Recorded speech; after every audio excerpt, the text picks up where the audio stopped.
नमस्कार. अभिनंदन अभिनंदन अभिनंदन. मित्रांनो, पाकिस्तानने पहलगावमध्ये जो हल्ला केला आणि निष्पाप भारतीय हिंदूंना मारण्यात आलं, त्याचा बदला काल रात्री भारताने घेतला. त्याबद्दल त्रिवार भारत सरकारचं अभिनंदन. त्याचप्रमाणे मोदी, गृहमंत्री अमित शाह, संरक्षणमंत्री राजनाथ सिंग आणि समस्त भारत सरकार, BJP पक्ष, त्याच पद्धतीने सगळे विरोधी पक्षांचं, काँग्रेस सहित यांचं बी अभिनंदन की ज्यांनी ह्या हल्ल्यामागे असणाऱ्या पाकी कारवायांचं समस्त भारतीय लोकांनी आणि विरोधी पक्षांनी सरकारला समर्थन दिलं आणि सरकार जे करेल त्याला आमचा पाठिंबा आहे असं रोखठोक शब्दात सांगितलं. त्याबद्दल सर्व विरोधी पक्ष, त्याचप्रमाणे सगळे भारतीय नागरिक जे मोदी सरकारच्या पाठीमागे उभे राहिले, त्याबद्दल सगळ्यांचं अभिनंदन. मित्रांनो,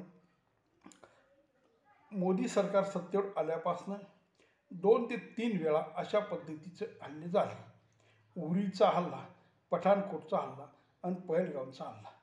सुरुवातीला एअर स्ट्राईक करण्यात आली, त्यानंतर पुन्हा एकदा असाच प्रसंग आला आणि आता मात्र भारतात राहून शस्त्रास्त्र पाकिस्तानच्या आतंकवादी अड्ड्यांवर टाकलं आणि मोठ्या प्रमाणात त्यांचं आतंकवादी मारले गेले. 9 ठिकाणी अशा प्रकारे एअर स्ट्राईक केली आणि जो आतंकवादी लखवी आहे त्याच्या घरावरही हल्ला करण्यात आला. त्याचे घरचे नातेवाईक, त्याची आई असेल, बहीण असेल, मेहुणा असेल, अशा 14 लोकांना मारण्यात आले. खरं तर यात लखवीही मारला जायला पाहिजे होता, पण तो त्या ठिकाणी नव्हता. मित्रहो, अशा पद्धतीने आपण एअर स्ट्राईक केली. पाकिस्तानमध्ये न घुसता त्यांना मोठा धक्का दिला आणि बदला घेण्याचा प्रयत्न केला.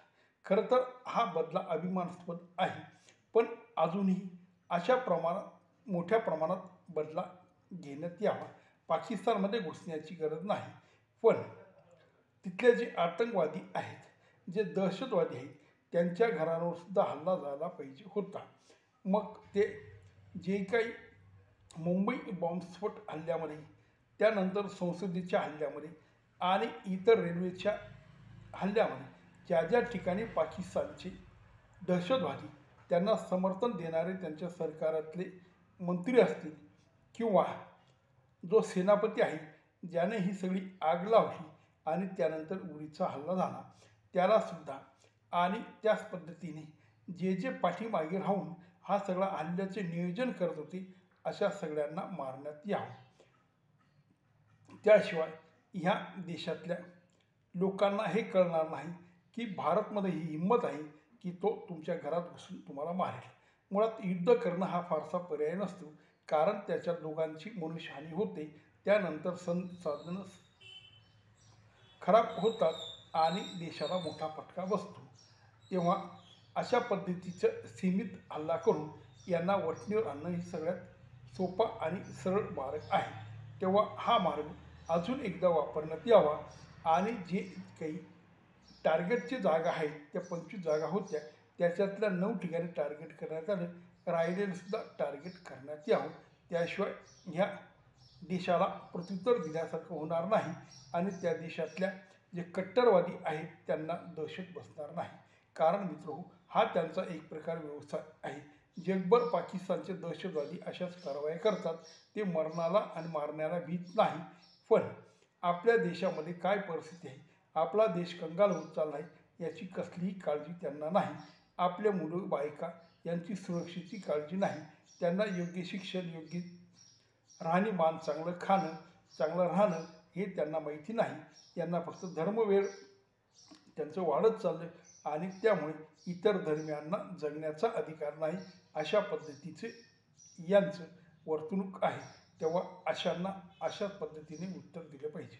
पण मित्रहो, मी जे अभिनंदन केलं, हे अभिनंदन जरी आज खूप चांगल्या पद्धतीने सरकारने हल्ला केल्यामुळे आपल्याला जो आनंद झाला आणि जो बदला घेण्यात आला, त्याबद्दल आपण अभिनंदन करतो.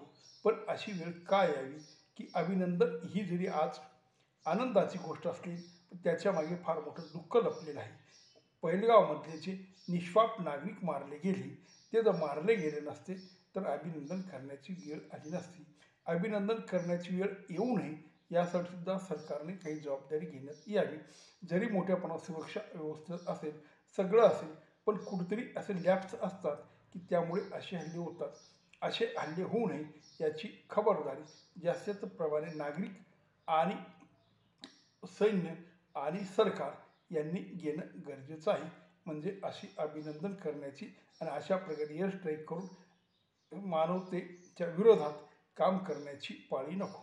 कारण जरी भारतातले नागरिक वारले आणि पाकिस्तानमधलेही दहशतवादी वारले, शेवटी हे मानव आहेत, ते चुकले असतील.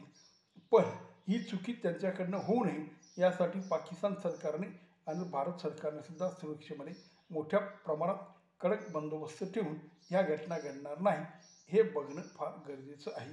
तेव्हा मित्रहो, यापुढे पुन्हा पाकिस्तानने अशी आगळी करू नये आणि भारताने सुद्धा सुरक्षा व्यवस्था चोख राखून हा हल्ला होणार नाही अशा पद्धतीने सुरक्षा ठेवायला हवी. कारण मित्रहो, या सगळ्यामध्ये मानवतेचा खून होतो. मुळात राजकारणी लोक असतात, त्यांना त्याचा तात्विक लाभ मिळतो आणि सगळ्या देशभर उदो त्या पक्षाचा, त्या प्रमुख व्यक्तींचा होत असतो. पण कुठेतरी माणसं मरतात आणि माणसं मरणं हे लोकशाहीमध्ये, त्याच पद्धतीने मानवतेच्या इतिहासामध्ये फारशी चांगली गोष्ट नाही. तेव्हा जरी ह्या सगळ्या गोष्टी घडत असतील ती याला कुठेतरी पायबंद घालण्यात यावा आणि मानवता कशी सुरक्षित राहील याचा विचार जरूर करण्यात यावा. नमस्कार.